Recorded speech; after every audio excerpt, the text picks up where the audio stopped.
Bom dia, irmãos e irmãs. Ao som de Castelo Forte, nós estamos iniciando o nosso culto de adoração a Deus. A Reforma Protestante irá comemorar no próximo dia 31 mais um aniversário da sua, podemos dizer, existência, não é isso?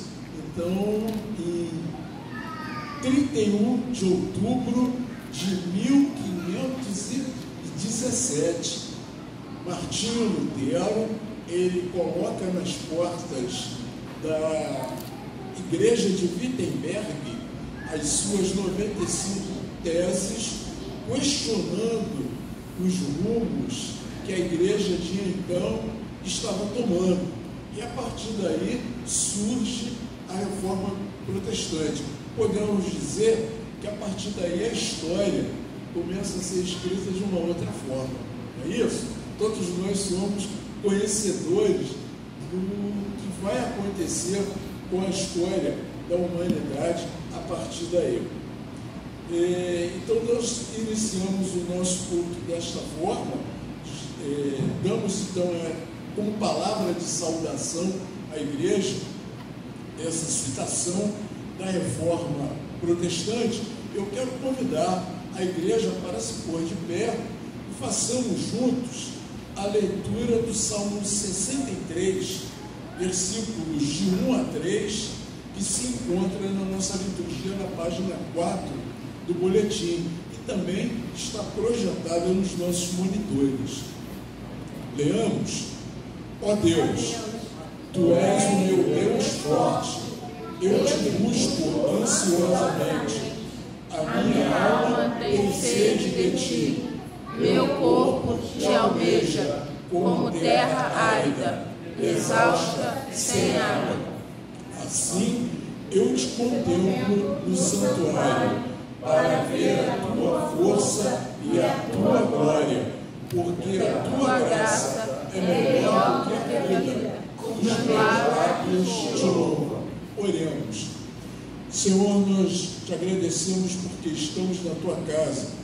Nós te agradecemos pela vida dos reformadores, pessoas que ousaram desafiar acontecimentos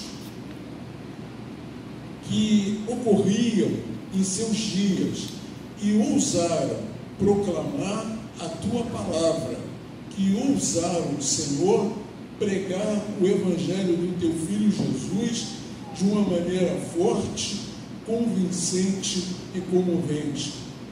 Te agradecemos pela vida de todos eles e também te louvamos porque estamos na Tua casa. Te pedimos, Senhor, que Tu estejas presente entre nós e que Tu aceites, Senhor, o culto que Te prestamos, com o perdão dos nossos pecados, em nome de Jesus, nosso Salvador. Amém. Amém. Reina hoje, louvemos ao Senhor com o hino Louva. Reina hoje, perdão.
igreja pode sentar-se.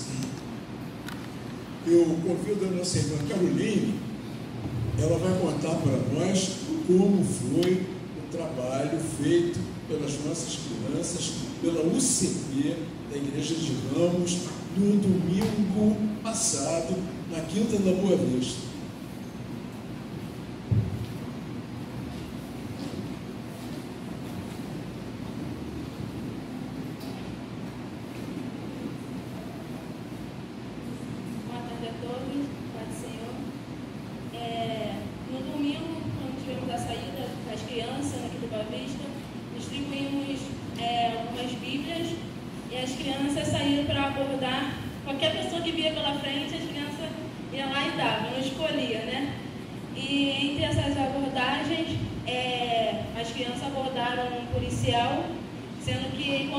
Entregou a Bíblia para ele, ele estava numa ligação.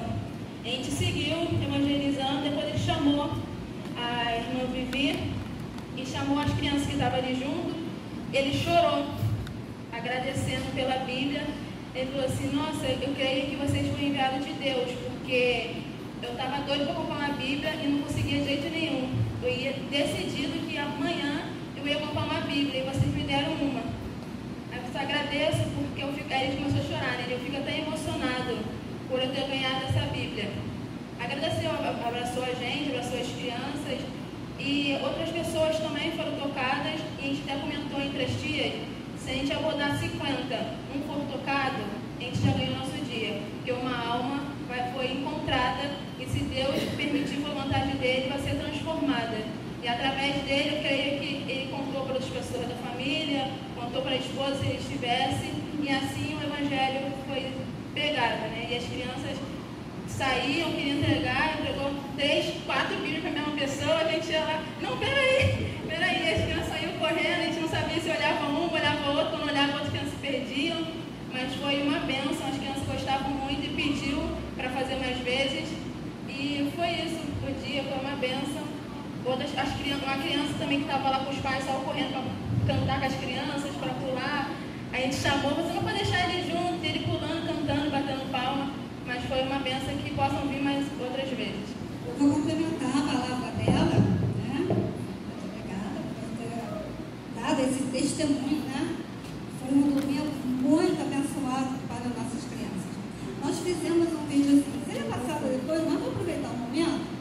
E vamos passar o videozinho que vocês vão entender, vão ver o que elas fizeram lá naquele dia. Passa aí, Beto.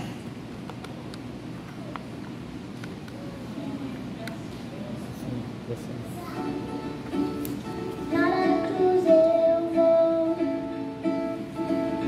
seus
era ter mais, mas foi assim um negócio tão rápido, que até eu me assustei, ué, já acabou? Aí eles vieram buscar mais. Mas assim, é um trabalho muito gratificante, abençoador, as crianças gostam muito e as pessoas também, como elas têm necessidade disso.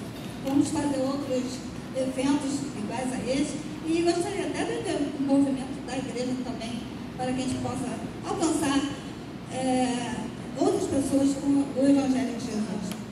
Obrigada a todos. Agora nós vamos orar pelas nossas crianças, sendo que hoje eu só estou vendo o Isaac e a Esther. Eles agora vão para a sua aula de escola dominical e culto de louvor. Vamos convidar para orar por eles a Viviane. Viviane está aqui pertinho. Orar para que Deus abençoe nossas crianças.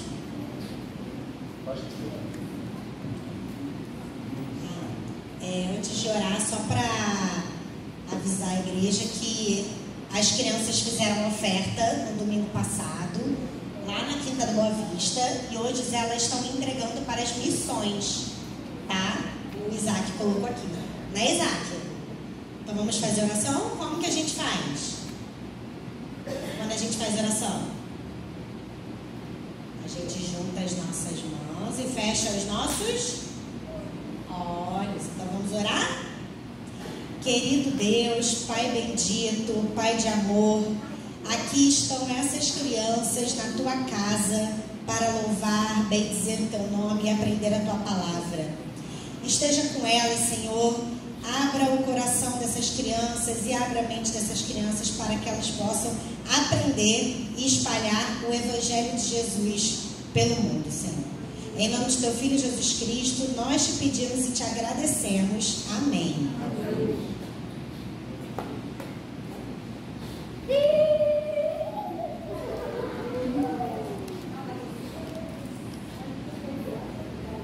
No Salmo 51, versículo 17, nós somos convidados a confessarmos diante de Deus os nossos pecados. O Salmo 51, versículo 17 diz assim: os sacrifícios que agradam a Deus são um espírito quebrantado, um coração quebrantado e contrito. Ó Deus, não desprezarás.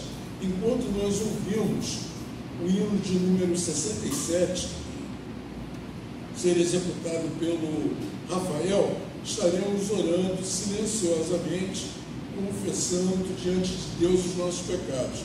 A oração audível de confissão de pecados, eu peço ao presbítero Ivan para depois fazer essa oração.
Sonda-me, ó Deus, pois veis o meu coração.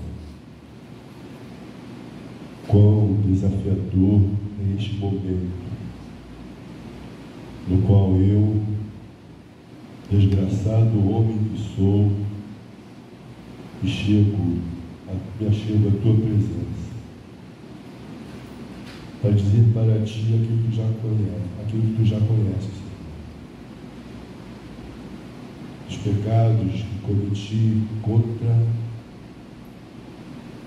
o nosso Deus,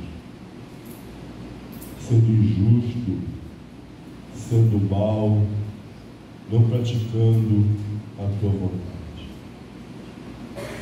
Sou eu, Senhor, o espelho fiel das minhas próprias mazelas, dos meus descaminhos, de não caminhar de acordo com aquilo que tu queres de cada um de nós. Tem misericórdia, Senhor. Tem misericórdia do teu povo. Nós, criaturas feitas à tua imagem e semelhança, nos descambamos para lugares que não são os lugares propostos por ti.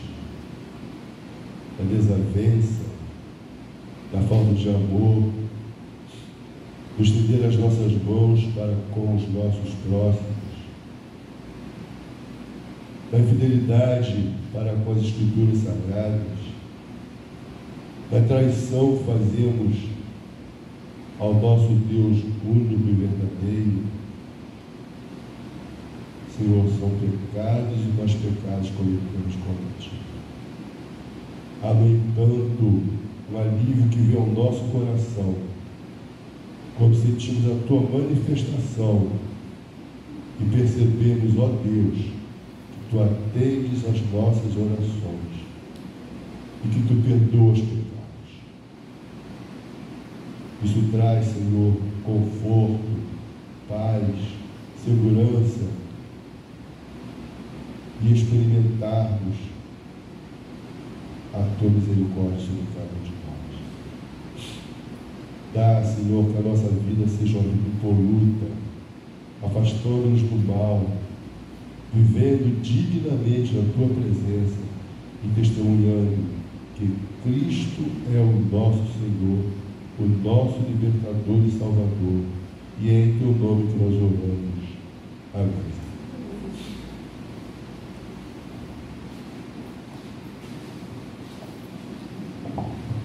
Na Epístola de João, a primeira epístola, capítulo 2, versículo 2 também, nós encontramos a declaração de perdão.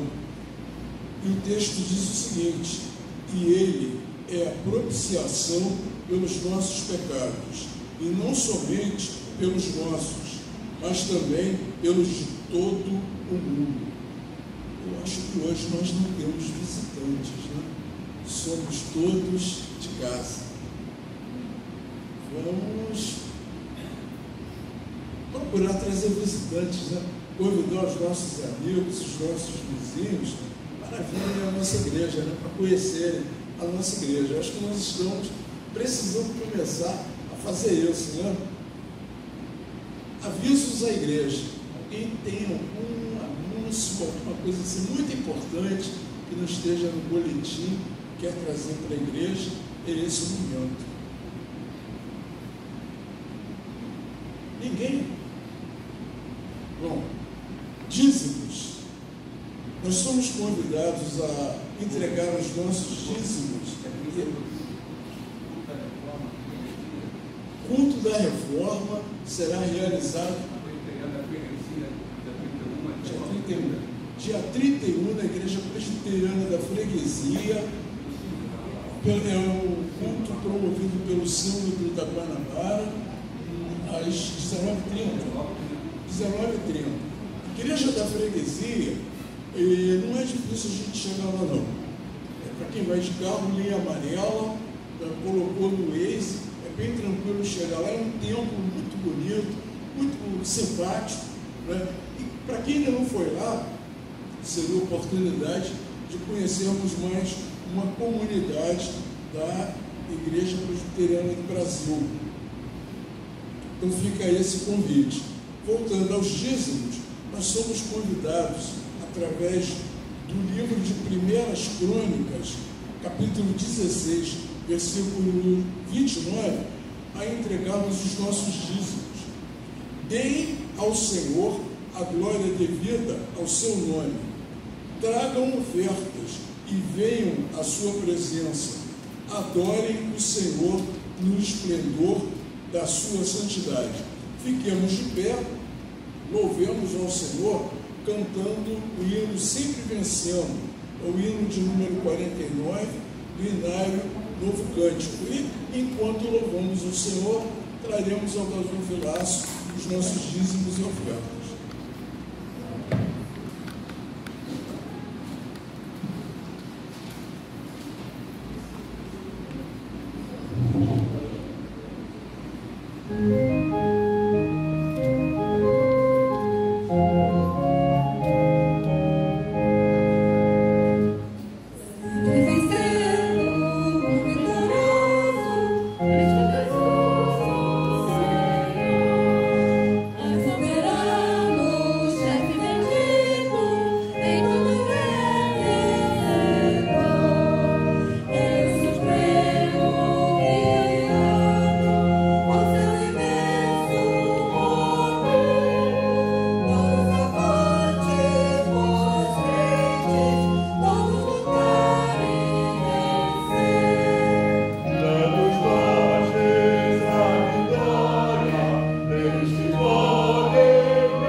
De agradecimento pelo recolhimento das ofertas, nossa irmã Ítala, para fazer a oração de agradecimento pelas ofertas.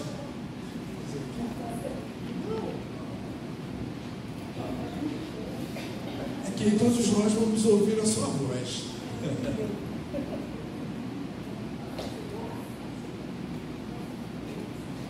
Veremos com a nossa irmã Ítala.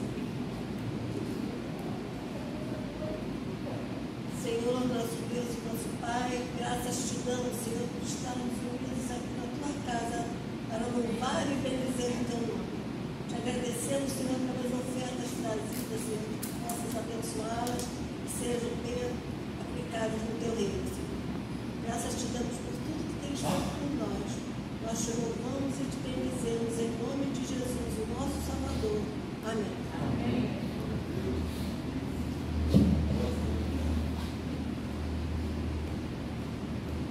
Nós vamos ter em seguida o ato de louvor e que estaremos lendo responsivamente o Salmo 121, os versículos de 1 a 8, que está na nossa liturgia também e projetado nos monitores.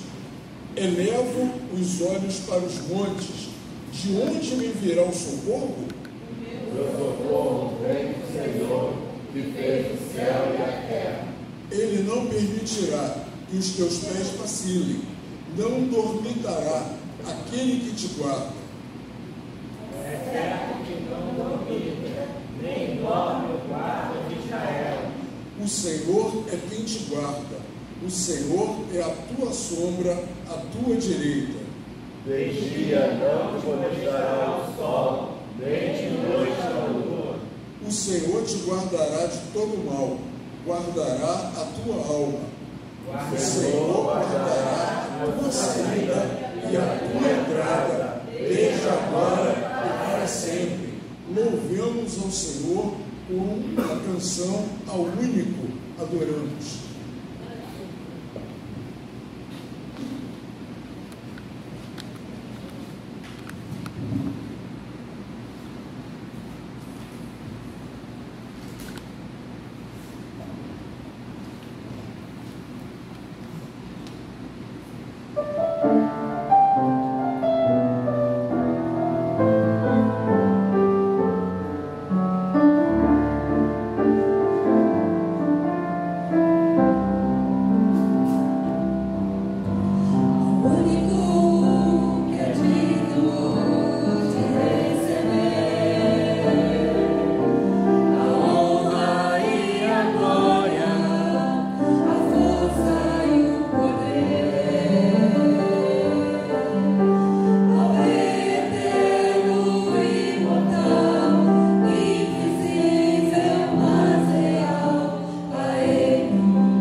Permaneçamos por mais alguns momentos de pé. Nós passamos a palavra ao reverendo Carlos Alberto, pastor da igreja, que nos trará a palavra, antes fazendo a oração por iluminação.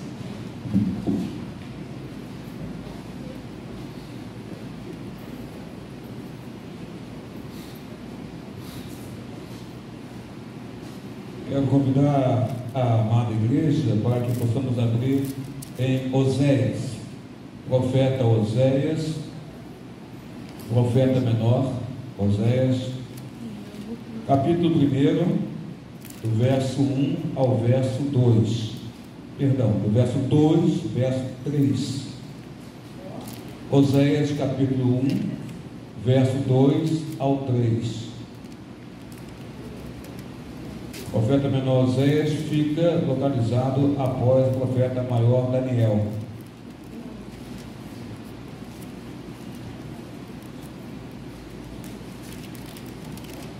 Se a igreja localizou, basta dizer amém.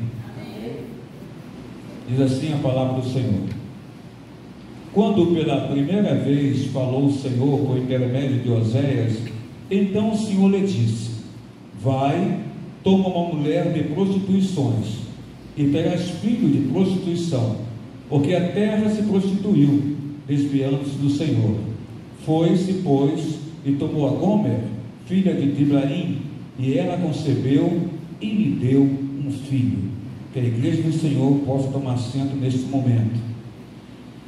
Possamos fazer uma oração ao Senhor Deus, após a leitura de um texto que é forte aos nossos corações. Pai, na tua casa nos encontramos nesta manhã, e aqui estamos levantando a Ti um culto, ó Pai, sincero ao Teu coração. Derrama a Tua graça, a Tua bênção sobre a Tua igreja, Senhor Deus, que Te ama, que Te adora, e que aqui se reúne, Senhor, em comunhão uns com os outros, para Te adorar neste culto. Senhor, ilumina-nos com Teu Espírito Santo, para que possamos entender a Tua palavra, Senhor. São apenas 2 versículos, mas nos mostra, Senhor Deus, como é forte o que está escrito aqui para as nossas vidas e corações. Ilumina-nos com Teu Espírito Santo, porque entendemos e sabemos, ó Pai amado, que não temos a mínima condição de compreender a Tua palavra se o Senhor mesmo não esclarecê-la ela para as nossas vidas através do Santo Espírito. Por isso te pedimos agora, ó Deus amado, que toda a casa do Senhor colocada aqui, iluminada pelo Teu Espírito Santo, possa ouvir e entender Tua palavra, a Tua voz. Usa-me, Senhor, como Teu instrumento na manhã deste domingo, ó Pai. Que não seja eu a falar, Senhor Deus, mas seja o Senhor a falar aos corações. Usa-me como Teu instrumento, ó Pai, homem pecador que sou, Senhor Deus. Mas usa-me, Pai, busco a Ti, ó Deus, para que o Senhor me use no Teu poder, ó Pai amado, para que a Tua palavra seja ministrada neste santo lugar. É o que nós te pedimos, é o que nós te agradecemos, não em nosso nome, Senhor, mas em nome de Jesus, agora e para todos sempre. Amém, amém e amém, Senhor nosso Deus. Texto forte encontramos aqui em Oséias, profeta menor Oséias, e sabemos muito bem que Oséias não é considerado profeta menor por causa, irmãos, que ele tinha menos unção que os outros profetas. Mas ele é considerado profeta menor porque o livro dele é um livro pequeno, é um livro de 14 capítulos, em comparação a outros profetas que são considerados maiores, justamente porque há mais capítulos nos seus livros. Mas Oséias nos traz uma mensagem forte. Mas antes de começar a falar sobre Oséias, quero colocar para você que a Bíblia Sagrada, quase 80% dela você tem no Velho Testamento. E se quase 80% dela você tem no Velho Testamento, isso significa para nós que o Velho Testamento, ele tem que ter para nós uma importância muito grande sobre as nossas vidas. O missionário e pastor inglês chamado Dionísio Papel, ele chega a dizer o seguinte sobre essa questão. Ele fala que o povo de Deus precisa redescobrir a significação e a atualidade do Velho Testamento sobre as nossas vidas, sobre os nossos corações. Nós observamos na Bíblia Sagrada então que na história da humanidade existem períodos de grande desenvolvimento, de grande prosperidade. E o interessante é que esses períodos de grande prosperidade, grande desenvolvimento econômico e outras coisas mais, eles são geralmente acompanhados também de períodos de declínio moral. Então é interessante, Ana Carolina, que você encontra na humanidade, na história da humanidade, períodos de expansão, períodos de prosperidade e desenvolvimento, e ao lado desse período você encontra também períodos de declínio moral na vida das nações, na vida dos povos.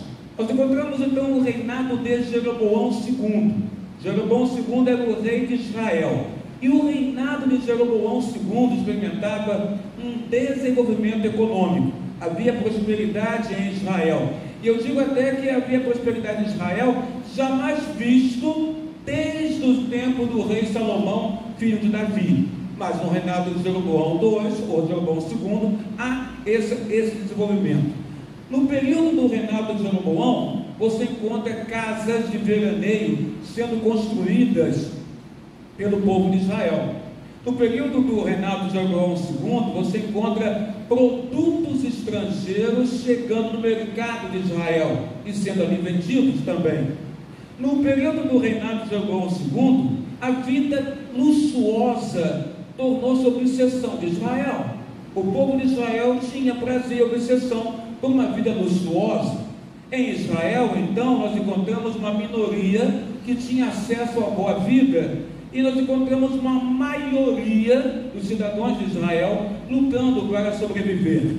Um salário mínimo, então, Glauber, era irrisório em Israel, no período do reinado de Jeroboão II. Era irrisório e o povo trabalhador trabalhava e era condenado a um trabalho que mais parecia uma escravidão econômica. Mas assim era o reinado de Israel no período do rei Jeroboão. Esse panorama, então, nós de Israel, nós temos aí 800 anos antes de Cristo nascer. A religião maíra, poderíamos dizer, nessa época, ela era popular, extremamente popular, a religião. Nós tínhamos, então, nessa época, cultos, Felipe Melo, impressionantes, cultos cheios em Israel. Encontramos também, no entanto, que a ênfase bíblica desses cultos em Israel, ela era coisa do passado. Ninguém mais ligava para a questão da ênfase bíblica dentro das escrituras sagradas. Havia no coração, então, dos líderes de Israel, no reinado de Jeroboão II, havia uma tendência tolerante. Tolerante ao quê? Ao sincretismo religioso em Israel. Então observamos então, que essa tolerância ao sincretismo religioso, e é interessante em poucas palavras saber o que é um sincretismo religioso, é a união, é a fusão, irmã Ana Carolina, de diferentes cultos ou diferentes doutrinas, que nessa hora há uma fusão, há uma união. Isto é, em poucas palavras, um sincretismo religioso. E havia uma tolerância em Israel ao sincretismo religioso. Para Israel, toda religião era boa, era satisfatória em Israel. Era comum eles falarem da fé em Deus, na fé no Senhor Deus, mas era comum também eles falarem dos valores comuns a todas as crenças. E pasmem, eles não criticavam os valores comuns a todas as crenças. Eles achavam interessante porque para Israel nessa época toda religião era boa. Eles não julgavam nenhuma crença como errada, mas entendiam que todas as crenças eram aceitáveis e julgavam certas também. O povo não achava tanta necessidade de interpretar e vivenciar o Velho Testamento, os 10 mandamentos que Moisés trouxe da parte de Deus. O povo não vivia, não vivenciava e não achava imprescindível os 10 mandamentos. Principalmente, eu diria aqui, que interessa para nós na mensagem desta manhã, principalmente o 7º mandamento. Para eles o 7º mandamento era assim, era considerado algo bonito, algo que devia ser idealizado, mas algo que, se não fosse feito, não haveria problema nenhum de não acontecer. Afinal, naquele tempo, já não era tão fácil obedecer aos ditames, ou às regras, ou os mandamentos do Senhor Deus. Neste dia, então, Oséias, o profeta Oséias, sentiu na carne, presbítero Rubem, o impacto da nova sociedade. Oséias sente na carne. Ele era casado com a bela Gomer, uma mulher bonita, que era sua esposa, chamada Gomer. E Oséias viveu o drama da surpreendente infidelidade de Gomer, sua esposa. Para qualquer homem na fé, uma mulher infiel já seria, considero eu, um abalo angustioso. mas para um homem de Deus, para um pregador da palavra de Deus, como era o profeta Oséias, ter uma esposa infiel era um profundo sofrimento na sua alma, na sua própria vida. Oséias então se entra na encruzilhada. Ele tenta conciliar a fé que ele tinha em Deus, num Deus bondoso e maravilhoso ao seu coração, com a realidade que ele, Oséias, tinha em casa. No caso, Ana Maria Nascimento, ele tinha em casa uma esposa infiel, Gomer. E ele tenta conciliar esta realidade da casa dele com a realidade da sua alma e coração, no qual ele conhecia um Deus que era poderoso, soberano e maravilhoso ao seu coração, Deus de bondade. Ele tenta conciliar isso. Aí eu digo então, irmã Maria Emília, que o Senhor Deus, Ele conhece o fim desde o princípio. Guarda essa palavra, irmão. Deus conhece o fim desde o princípio. Deus sabia que Gomer seria infiel. E mesmo assim, o Senhor Deus faz com que o profeta casasse com Gomer. O Senhor queria permitir na vida de Oséias, seu profeta, uma tragédia. E essa tragédia permitida por Deus na vida do profeta Oséias era para que ele conhecesse o sofrimento do coração do próprio Deus, do próprio Senhor Deus, Deus de Israel. Ele queria que então que Oséias, vendo a sua realidade doméstica, pudesse entender o que Deus estava sentindo em relação ao povo dele, que era o povo de Israel. Deus queria então que o pesar do coração de Oséias, ele observasse Oséias, que era o pesar do coração de Deus. Oséias em relação a Gomer, sua esposa que era infiel, e Deus em relação a Israel, seu povo, que era também nessa época infiel ao Senhor Deus.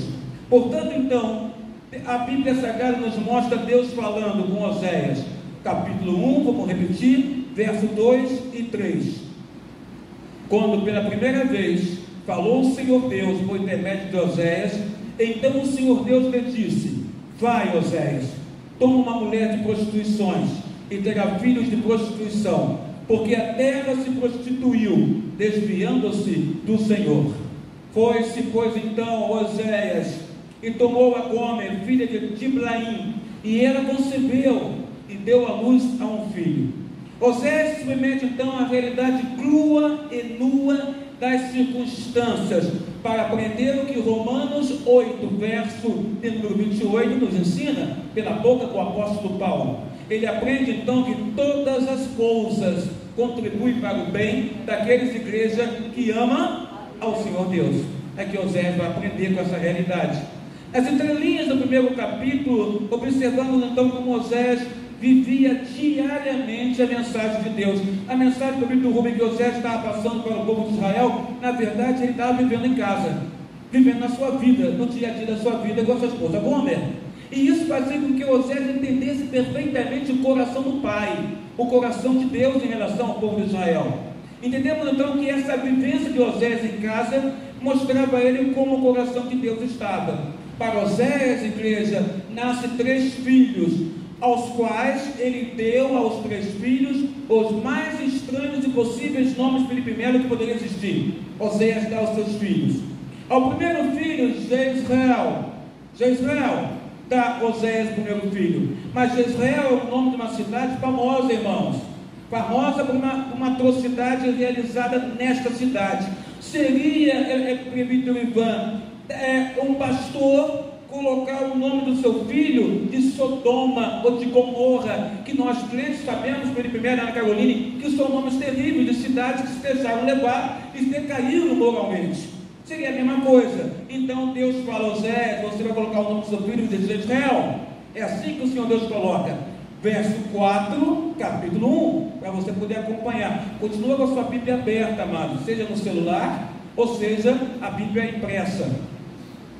Ao primeiro filho, então, ele dá o nome de Jezreel. Vejamos, capítulo 1, verso 4 de Oséias. Disse-lhe o Senhor: põe o nome de Jezreel, porque daqui a pouco castigarei pelo sangue de Jezreel a casa de Jeú, e farei cessar o reino da casa de Israel. Aí imagine então agora, irmão, vamos imaginar Oséias na rua, passeando com seu filho, Jezreel. Imaginemos ele passeando na rua com seu filho, então, e uma pessoa, um transeunte, uma pessoa de Israel, alguém nascido em Israel, então na rua reconhece o profeta, e chega perto do profeta e pergunta para ele: profeta Oséias, por que o seu filho tem este nome? De Israel. E então ele vai dizer: porque meu irmão, porque Israel também será destruída, da mesma maneira que foi destruída a casa de Acabe em Jezreel, será destruída Israel. Então essa explicação que ele poderia dar, alguém que perguntasse para ele na rua, por que o filho dele tem um nome que é de uma cidade que foi cometida uma atrocidade contra a casa de Acabe. Quando nasce então a sua filha, porque ele teve uma filha também, quando nasce a sua filha, Oséias deu o nome para ela de desfavorecida. É o nome da filha Vitória, é o nome da filha de Oséias. Capítulo 1, versículo 6 de Oséias. Tornou ela, Gomer, a conceber e deu à luz a uma filha. Disse o Senhor Deus a Oséias: põe o nome de desfavorecida, porque eu não mais tornarei a favorecer a casa de Israel para lhe perdoar. É o que Deus diz então a Oséias. Deus mostra o nome que ele tem que dar aos filhos. Deus ensina ele os nomes e Deus dá o porquê desses nomes também. E ali a minha imaginação, Maíra, e essa imaginação vai longe, Maíra, novamente se faz uso. E aí então imagina um diálogo agora do profeta Oséias na rua, quando chega alguém de Israel e pergunta: profeta Oséias, por que a sua filhinha, e as pessoas estão perguntando, essa menina tão linda, tem esse nome, profeta? E ele diria então: porque ela é filha de uma nação, diz Deus, que não receberá mais nenhum favor de minha parte. Aí estaria a explicação de Oséias para essa pessoa que indagaria na rua por que a filha dele tem um nome desfavorecida. Porque a vida do profeta Oséias com a sua esposa em casa é também a vida de Deus com o povo de Israel. É uma analogia em que há entre Deus e Israel, e Oséias e Gomer e sua família. Mas Oséias tem mais um filho, verso 9, capítulo 1, e diz Deus a Oséias: põe o nome de não meu povo, porque vós não sois meu povo, nem eu serei o vosso Deus. Deus tem mensagem terrível a Israel, terrível ao coração do povo de Israel. E ele faz essa mensagem brotar de uma forma, usando a vida do profeta Oséias, sua casa, sua esposa, seus filhos. É um retrato vivo daquilo que Deus quer dizer a Israel. E por onde andava o profeta Oséias, onde ele andava, o povo estranhava os nomes estranhos e feios dos seus filhos. Oséias era, e a sua família, literalmente, irmãos, a mensagem de Deus para aquele povo de Israel. Ele era a mensagem do Senhor Deus para Israel, para a maneira em que, de forma leviana, Israel estava tratando o próprio coração de Deus, e era a maneira leviana que Gomer estava agindo para o seu marido, chamado profeta Oséias também. O profeta vê além do juízo, igreja. Ele vê até o dia feliz da restauração, o dia da restauração, quando Israel seria chamado de meu povo, e Israel seria chamado favorecido por Deus.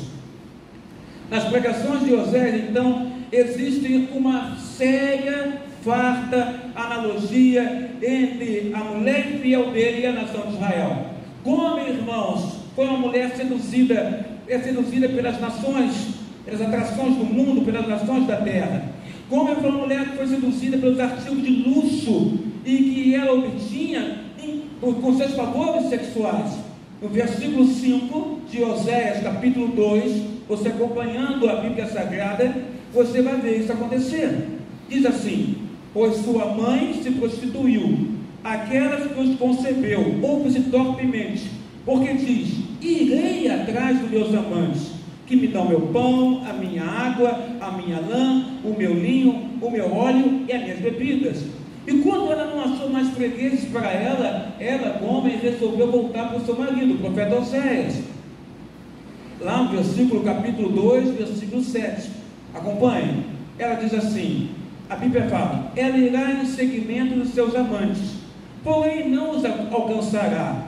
Busca-lo-á, sem contudo, igreja, os achar. Então dirá: irei, e tornarei para o meu primeiro marido, Oséias, porque melhor me iria então do que agora. Semelhante então a Gomer era o povo de Israel, porque se Gomer estava se deixando levar pelos artigos de luxo que ela obtinha através de favores sexuais que ela propiciava a quem a procurasse, da mesma forma também entendemos Israel. Israel estava tendo interesses materiais em prejuízo numa vida espiritual. No capítulo 2, versículo 8, a gente vai acompanhando o desenvolvimento da trama e da história de Israel, com Deus, e de Oséias com a sua esposa.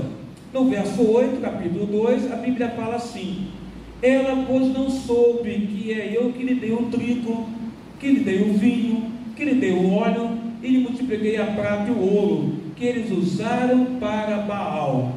Os sacrifícios que os israelitas estavam dando para Baal, tinham todos eles sido dados por Deus ao coração Sandra de Israel. Deus tinha dado àquele povo trigo, Deus tinha dado àquele povo vinho, tinha dado óleo, tinha multiplicado a prata, tinha multiplicado o ouro, e tudo isso Israel pegava que Deus deu, e Israel devotava o sacrifício a um Deus estranho, chamado Deus Baal. Deus então mostra a infidelidade, tanto de Gomer para com Oséias, os artigos de luz que ela obtinha, como também Deus mostra também que o povo de Israel pegava o que Deus deu, em vez de cultuar e agradecer a Deus, estava na verdade sacrificando a um Deus estranho chamado Baal. Mas Deus mostra o amor dele para Israel, como Oséias mostra o amor dele Sandra para Gomer. O amor de Oséias para Gomer e o amor de Deus para Israel você vê no versículo 20 de Oséias 2, quando a Bíblia Sagrada nos diz assim: desposar-te-ei comigo em fidelidade, e conhecerás ao Senhor. Deus quer de Israel fidelidade, e Ele fala: eu vou desposar você, Israel, mas quero desposar você em fidelidade, e assim Israel conheceria ao próprio Deus, ao Senhor. No versículo anterior, 19, você tem um pouquinho mais sobre esse assunto. No anterior: desposar-te-ei comigo para sempre. Porque o interesse de Deus, o coração do Senhor Deus para com Israel, é um amor que é para a eternidade, para sempre. Então Ele fala: olha, desposar-te-ei comigo para sempre, desposar-te-ei comigo em justiça, em juízo, em benignidade e em misericórdia. Misericórdia, você pode pegar misericórdia e no hebraico você tem a palavra chesed.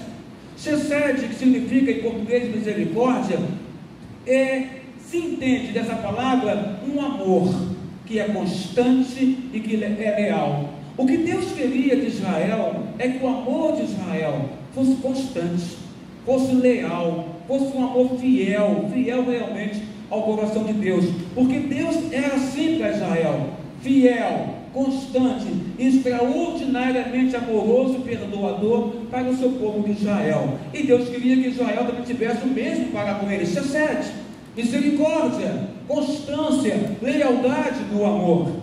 A fidelidade de Gomer, então, irmãos, ela não tinha limites. Não tinha limites. Talvez você já conheça essa história, mas aqui eu quero te dar um ângulo novo da história de Gomer e de Oséias. A infidelidade de Gomer não tinha limites, segundo ela seguia uma vida boêmia. Ela sofreu necessidades quando se separou de Oséias. Ela sofreu necessidades a tal ponto, irmãos, que ela se vendeu como escrava concubina. Você localiza isso no capítulo 3, no verso 1 e no verso 2.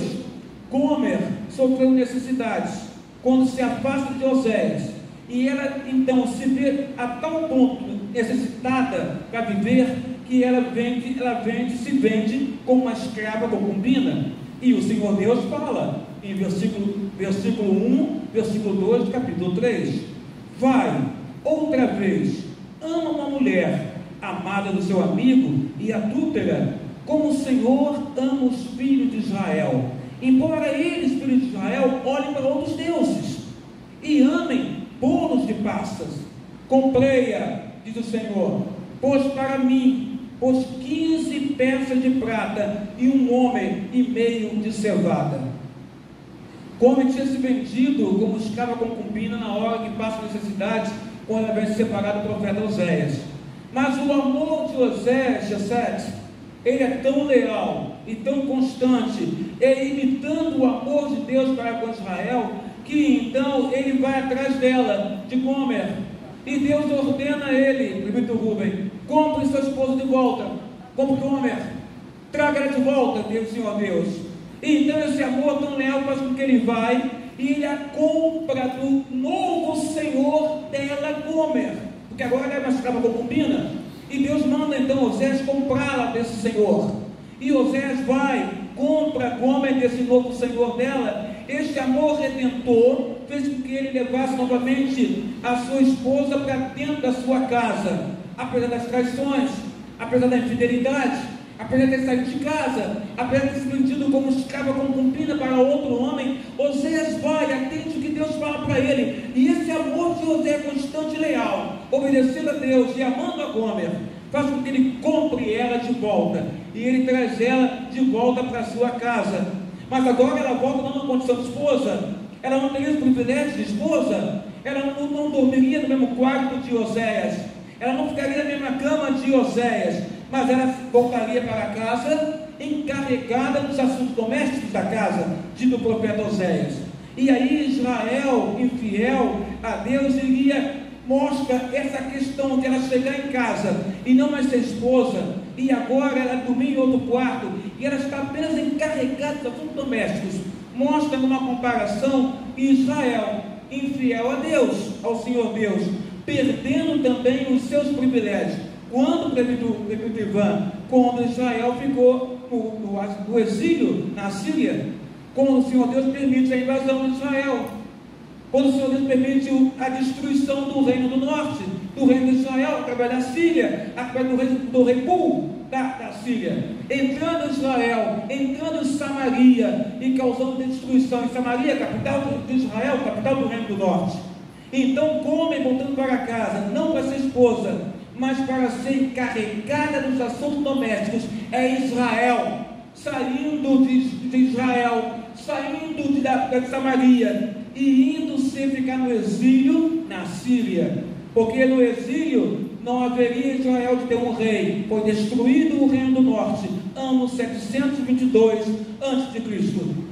Não haveria então Israel de ter um rei novamente, acabou-se o reino. Não haveria Israel de ter uma família real, acabou a família real de Israel, do reino do norte. Não haveria Israel de ter religião, cultos cheios, impressionantes, mas vazios, Felipe. Não haveria mais ter religião, não haveria mais culto a Deus. Israel não está mais cultuando ao Senhor Deus. Somente nos últimos dias, então, Israel se aproximaria de Deus. Oséias, capítulo 3, verso 5, essa palavra é dura, a palavra de Oséias, que Deus deu a Oséias, é palavra dura, que ele fez com que o profeta vivesse e sofresse, para ele entender o amor de Deus pelo seu próprio povo.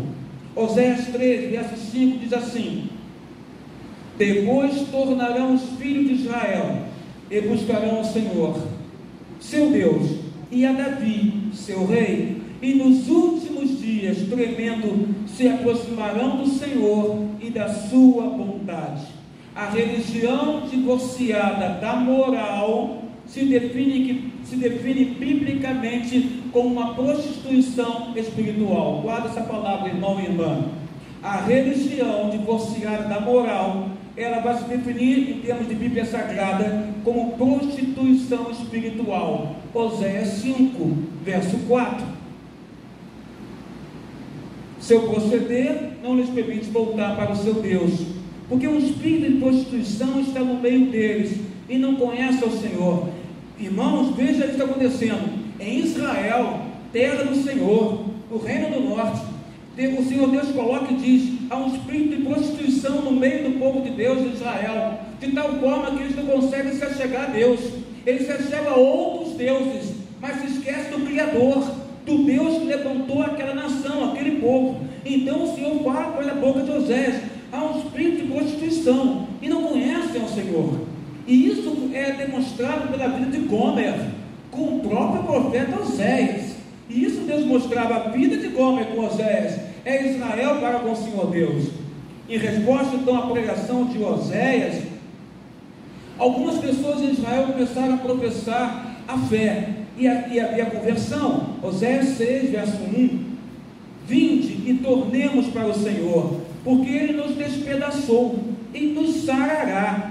Ele fez a ferida e Ele vai ligar a ferida. Então ali tinha gente no povo de Israel, gente sincera, que começou então a ter o seu coração modificado, transformado pela pregação insistente de Oséias, que pregava não só falando, repito Rubem, mas ele pregava com a própria vida dele. As pessoas olhavam para o profeta Oséias, viam sua esposa, viam o amor dele constante e leal por ela, e o amparo que ele deu a ela, apesar de ela fazer tudo contra ele, e mesmo assim ele ia atrás dela, comprá-la de volta, colocar na sua casa, dar um teto para ela, e as pessoas então começaram a compreender: esta é a mensagem de Deus para Israel. Deus ama Israel, ainda que Israel se afaste, Deus ama o povo de Israel, Deus ama o seu próprio povo, e Deus quer que o seu povo seja constante e leal para com Ele. É isso que Deus quer, é isso, igreja de Jesus, que Deus quer de nós.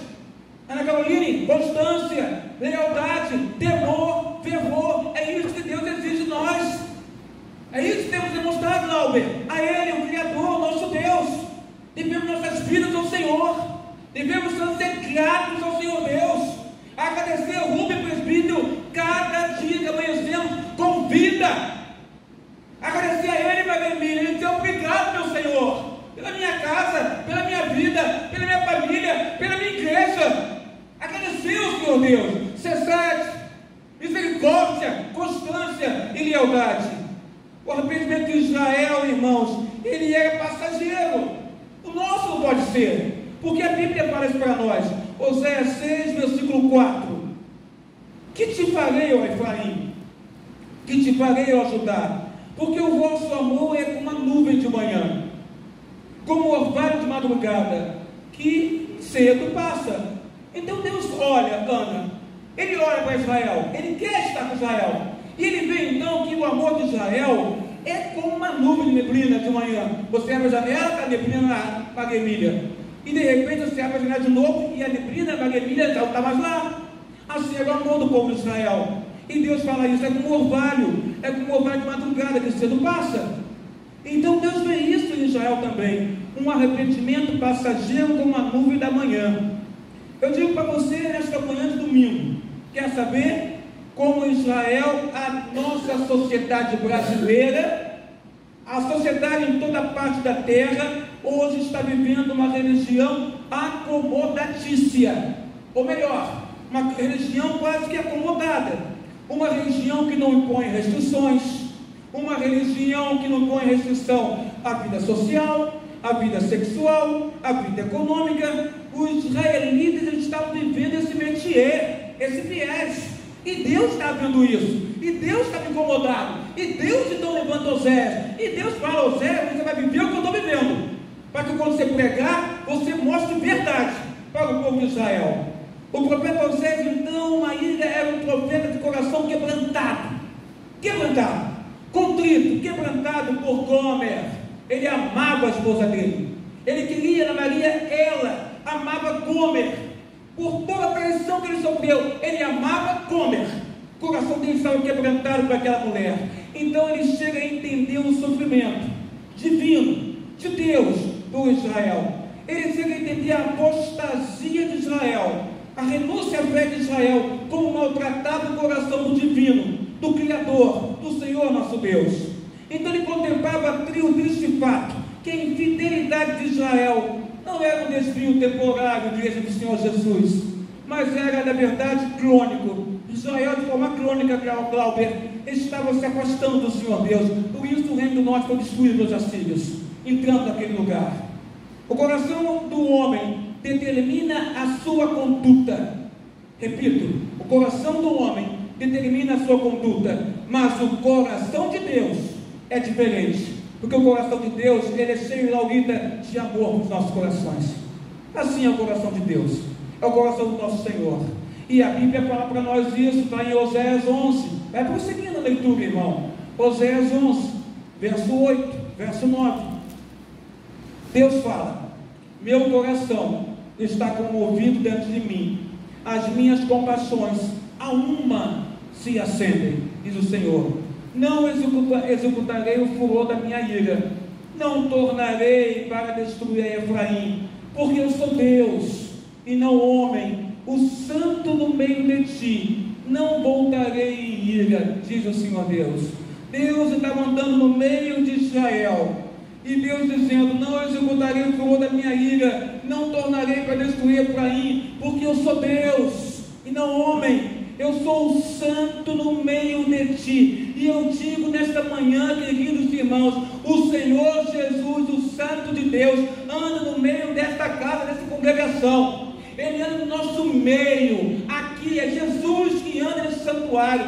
Cada oração, Maria Emília, cada cântico, cada hino, cada palavra pregada, cada leitura, Jesus, Maria Emília, anda nesta casa e olha os nossos corações, contempla o teu coração, os nossos corações. Em Oséias 14, verso 2, o Senhor diz assim: tende convosco palavra de arrependimento e convertei-vos ao Senhor. Oséias, ele consegue reconstituir o seu lar, com Gomer e seus 3 filhos. O amor verdadeiro triunfou, o amor Chesed triunfou, misericordioso.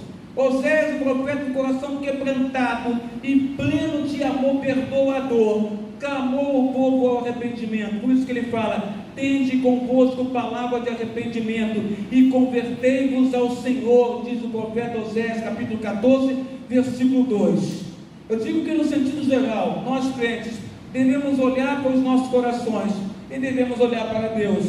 Olhando para os nossos corações e enxergarmos aquilo que está equivocado, nossa forma de agir, nossa forma de nos conduzirmos nessa vida, e olhando para Deus, entender uma coisa: que a vida é breve, irmãos. Ontem fiz um sepultamento de uma pessoa que era parenta de um membro da igreja presbiteriana de Irajá, e ali falei isso para as pessoas presentes. O falecido tinha 74 anos. Eu falei: 74 anos, e a Bíblia Sagrada nos diz que todos os nossos dias foram determinados, foram contados pelo Senhor Deus. Todos os dias, todos os meses, todos os anos, o Senhor Deus determinou e contou sobre as nossas vidas. Então, irmãos, nós temos que viver nossas vidas da melhor maneira possível, mas vivê-la debaixo dos olhos de Deus, sabendo que cada passo que nós damos, o Senhor está nos olhando. Quando estamos em casa, Deus nos observa. Quando estamos nas ruas, Deus nos observa. Quando estamos no santuário, Deus nos observa. Ele conhece nosso coração, Ele conhece nosso interior. E o que Deus quer de nós é essa constância, essa lealdade, essa fidelidade, porque Ele é constante, leal e verdadeiro para conosco. Ele é aquele que diz: se tu abraçar em Cristo Jesus, terás vida eterna. E quando Ele fala isso, é verdade, irmãos. Nós somos salvos no Senhor Jesus. A eternidade nos espera com Deus e adoração ao Senhor. Mas enquanto Ana Maria Nascimento estivermos na terra, nós temos que mostrar em nossas vidas essa luz de Cristo, para que todos vejam em ti, em mim, em nós, Jesus falando e agindo. Fidelidade é o que Deus queria de Israel. É isso que Deus queria, é isso que Deus levanta Oséias. Fala, Oséias. Mas se Oséias não souber compreender a extensão do amor de Deus, então Deus mostra a tua vida, profeta Oséias. Você vai, pela sua vida, você vai entender o amor que eu tenho por Israel. E ele entendeu: coração quebrantado por Gomer, trouxe de volta para casa a sua esposa, e os filhos então já não levavam mais nomes feios. A família agora estava unida. Houve amor e perdão na casa do profeta Oséias, porque Deus mostrou para Oséias, no versículo 14, versículo 2, palavra de arrependimento e convertei-vos ao Senhor. O segredo, irmãos, no reavivamento espiritual não é sair por aí falando línguas, nem dando pulinhos, nada disso. O segredo do reavivamento espiritual está em arrependimento do povo de Deus. Quando nós nos arrependemos dos nossos pecados em relação ao Senhor Deus, nós vamos sentir esse vigor e essa renovação espiritual sobre as nossas vidas. Meu pastor, o que Deus quer de mim então, mediante essa palavra? Chesed, constância, regularidade. e fidelidade ao coração do Pai. Que Deus te abençoe, em nome de Jesus. Louvemos com hino nesse momento.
Antes da oração de intercessão, eu quero fazer um aviso à igreja que eu não fiz no momento oportuno por esquecimento.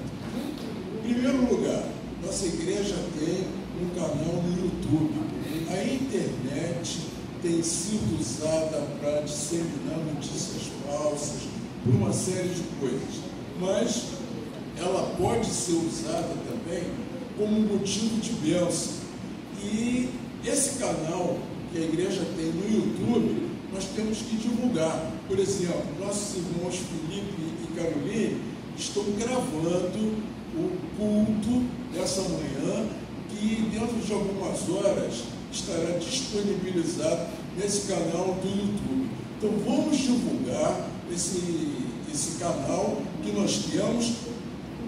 As inscrições são muito importantes para a continuidade desse canal, e isso compete a cada um de nós. Se cada um de nós conseguir mais um inscrito nesse canal, é motivo para que a continuidade dele possa ser assegurada pela internet. Então, não vamos perder essa oportunidade de divulgar a nossa igreja, os nossos cultos, os nossos hinos e as mensagens que têm sido divulgadas aqui no púlpito da nossa igreja. Com a palavra, o reverendo Carlos Alberto. Queria convidar ao irmão, à irmã, que possamos ter esse momento de intercessão aqui à frente, com você colocando os seus motivos de oração, da circunstância da minha, da sua, das nossas vidas, como povo de Deus escolhido pelo Senhor, como povo de Jesus. A gente busca Ele, o Senhor Jesus, para que Ele derrame a sua graça, a sua bênção sobre os nossos corações. Se o terceiro filho de José foi não do povo, e aí a mensagem era que o povo de Israel não era mais povo de Deus, nós somos o povo do Senhor, somos do Israel espiritual, gente que abraçou a fé com a Cristo Jesus, gente que conhece a Deus através do Filho. Conhecendo o Filho, conhecemos o Pai, conhecemos o Senhor nosso Deus. Feche seus olhos nesse momento de oração, fale com o Senhor, coloque as suas petições, mas também coloque a sua gratidão. Somos gratos por cada situação de nossas vidas, não importando serem boas ou ruins, aparentemente ruins. Somos gratos, porque sabemos que o Senhor Deus é conosco, guarda as nossas vidas, guarda os nossos corações. Senhor nosso Deus, Senhor nosso Pai, na Tua casa estamos como Teu povo, a família do Senhor, o povo do Senhor Jesus. Aqui estamos, ó Pai amado, entregando a Ti nossas vidas e nossos corações, espelhando para Ti, Senhor Deus, tudo aquilo que acontece conosco. Tem pessoas aqui, Pai amado, agora nesse momento, estão levantando intercessões, estão falando contigo em oração agora, colocando as suas necessidades, suas demandas, sabendo que só o Senhor pode resolver, ó Pai. Nós buscamos a Ti em oração, nos esforçamos em buscá-lo em oração, ó Pai amado, perseveramos em oração, porque sabemos que Tu és o Criador de todas as coisas. O Senhor é um Deus soberano, absoluto, ó Pai. Tu és o Todo-Poderoso, e Tu tens um coração, ó Pai amado, perdoador, um coração que olha para nós e nos faz aproximar de Ti através do sacrifício do Teu Filho na cruz do Calvário, o Senhor Jesus. Ali Ele, Senhor Jesus, absorveu todos os nossos pecados, foram colocados sobre os ombros do Senhor Jesus, ao ponto que Teu Filho chegou a exclamar: Eloi, Eloi, lama sabachthani, Deus meu, por que me desamparaste? Porque todos os nossos pecados da humanidade estavam sobre o Teu Filho. Ele se fez sacrifício vicário ali, ó Pai, nos substituiu na cruz do Calvário, para que ali, Senhor Deus, ali na cruz, fôssemos atraídos a Ele, Senhor Deus, atraídos no entendimento que Jesus é o Teu Filho, é o Rei, é o Cristo, é o Messias, é o nosso Salvador, é Ele que ficou em nosso lugar naquela cruz para nos dar vida, e vida é abundância, Pai. Então, Senhor Deus, nos ajuda, Senhor, a viver nossas vidas da melhor maneira possível aos Teus olhos, debaixo dos Teus olhos, Senhor Deus. Queremos ter uma vida, Senhor Deus, que o Senhor olhe para nós e veja em nós esse esforço, essa constância, essa busca por uma vida consagrada, uma vida, Senhor Deus, santificada por Ti, pela ação do Teu Espírito Santo, Pai. Obrigado, Senhor, pela salvação que Tu nos deste, Senhor Deus, mas ajuda-nos, ó Deus, na terra, nesse processo da santificação, para que possamos ter uma vida de fato, Senhor Deus, consagrada, não para nosso deleite apenas, Senhor Deus, mas para que as pessoas, ó Pai amado, do nosso entorno, que não te conhecem, que não te conhecem a Tua palavra, possam olhar para nós e ver em nós, Senhor Deus, Teus discípulos seguidores do Cristo, do Senhor Jesus, para que eles vejam em nós, não a nossa luz, não temos luz, mas a Tua luz em nós, ó Pai. É isso, Senhor Deus, ajuda-nos, ó Deus, nesse processo de santificação. Queremos ser constantes, ó Pai, leais, constantes, fiéis a Ti, Senhor Deus, ainda que saibamos, ó Pai amado, que essa vida que nos traz dificuldades, e que em nós há essa luta constante do Espírito e a carne, Senhor Deus. Mas te clamamos, ó Pai, nos ajuda, Senhor, nos ajuda a seguir em frente a nossa jornada, nos ajuda a seguir em frente, Senhor Deus. Abre as águas do rio, do mar, Senhor Deus, para que possamos passar em terra seca e enxuta, Pai, mas possamos seguir em frente, seguir em diante, Pai. Aqui da Tua igreja, meu Deus, que Te ama, que Te adora, que Te honra, Pai amado. Abençoa cada irmã que está colocada aqui, Senhor Deus. Abençoa cada irmão que está colocado aqui, Senhor Deus. Abençoa os jovens desta casa, desta igreja, Pai, porque para os jovens a vida aí fora é complicado, difícil, Pai, porque o mundo tenta atrair a juventude, Senhor Deus. Ajuda, ó Pai, os teus jovens aqui, Senhor Deus. Faz nós, ó Pai, que somos homens e mulheres mais experientes, possamos ajudar também os jovens dessa igreja, Pai. Jovens, Senhor Deus, que querem Te servir, ó Pai amado, querem Te servir na Tua obra, Senhor Deus, tanto aqui no santuário, como as crianças fizeram, Senhor Deus, nas ruas, ó Pai, evangelizando, Senhor Deus, de coração puro, crianças evangelizando, falando do Teu Filho Jesus, e gente adulta, Pai, ó Deus amado, sendo tocado pela ação do Teu Espírito Santo, nas crianças, ó Pai amado, que as ruas foram para evangelizar, Senhor Deus. Derrama a Tua bênção nesse lugar, meu Pai, e que possamos voltar para os nossos lares em paz, e ao chegarmos lá, possamos encontrar os nossos em paz também, em nome de Jesus. Derrama a Tua graça, Teu amor, Tua bênção sobre o Teu povo amado, que aqui está, agora e para todo sempre, em nome de Jesus, amém, Senhor. Receba a bênção, querido irmão e irmã, e se você assim o quiser, coloque a sua mão sobre o vosso coração, e fale você com Deus. Que a graça do nosso Senhor e Salvador, Jesus Cristo, Filho de Deus, que o amor de Deus Pai, Criador dos céus e da terra, vosso Criador, querido irmão e irmã, e que as doces consolações do Espírito Santo, querido irmão e irmã, seja agora sobre as vossas casas, sobre os vossos lares, sobre as vossas moradias, sobre as vossas famílias, sobre a vossa saúde, sobre os vossos estudos, sobre o vosso trabalho secular e sobre o vosso ministério, agora e pelos séculos dos séculos.